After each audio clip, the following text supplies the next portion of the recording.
আসসালামু আলাইকুম প্রিয় দর্শক, আশা করি আপনারা ভালো আছেন। গত বৃহস্পতিবার মন্ত্রী পরিষদের একটা মিটিং হয়। এই মিটিংয়ে নবম পে স্কেল নিয়ে আলোচনা হয়।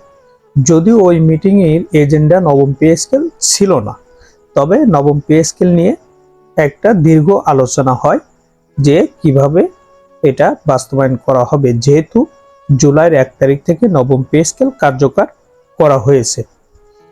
এক্ষেত্রে অধিকাংশ সদস্যরা তারা মতামত দিয়েছেন যে দশম থেকে 20তম গ্রেডের যে সকল কর্মচারী আছে তাদের বেতন যে বেসিক 50% বৃদ্ধি করতে চেয়েছিল, এটাকে আরো বৃদ্ধি করার জন্য, অর্থাৎ এখানে 1 থেকে নবম গ্রেড পর্যন্ত যে বেসিক 50% ওটা ঠিক রেখে দশম থেকে অর্থাৎ 11তম থেকে 20 গ্রেডে যে সকল কর্মচারীরা আছেন তাদের ক্ষেত্রে বাড়তি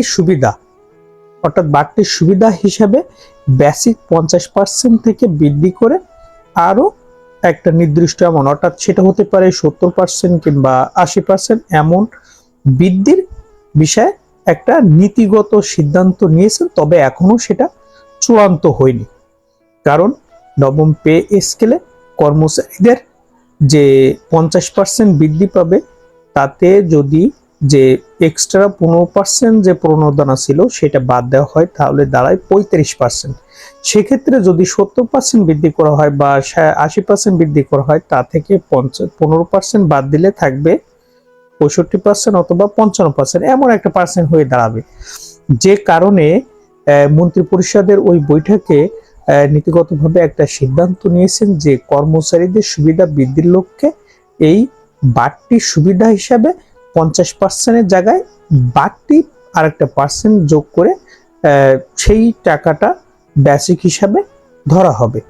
অর্থাৎ এখানে অধিকাংশ সদস্যরা মনে করেন যে কর্মচারীদের বেতন বৃদ্ধি বা তাদের বেসিক বৃদ্ধি বা তাদের যে ন্যূনতম বা তাদের যৌক্তিক যে দাবিটা আছে এটা যদি তাদেরকে প্রদান করা হয় তাহলে কাজের মান আরো বৃদ্ধি পাবে এবং যে দুর্নীতি আছে সেটা অনেক অংশে হ্রাস পাবে, এমন প্রত্যাশা তারা করেন এবং কর্মচারীদের কাছ থেকে প্রত্যাশিত যে কাঙ্ক্ষিত যে ফলাফলটা পাওয়া দরকার সেটা তারা পাবে, এটাই এখন পর্যন্ত বিদ্যমান আশা করছে। এখন দেখার বিষয় হলো, যেহেতু আজকে জুন মাসের 21 তারিখ, এই মাসের শেষ সপ্তাহের দিকে, অর্থাৎ শেষ সপ্তাহ চলমান প্রায় শেষের দিকে, শেষ দশকে আছি আমরা, তো এই দশকেই হয়তো প্রজ্ঞাপন জারি হবে। সেই প্রজ্ঞাপনে কর্মচারীদের যে বাড়তি সুবিধা দিতে চেয়েছেন সেটা কার্যকরের বিষয়ে আলাপ আলোচনা করে নিয়েছেন। এখন প্রধানমন্ত্রী সিদ্ধান্ত দিলেই সেটা হয়ে যাবে ইনশাল্লাহ। প্রিয় দর্শক, ভালো থাকবেন। এই ছিল কর্মচারীদের সুযোগ সুবিধা খবর। আসসালামু আলাইকুম।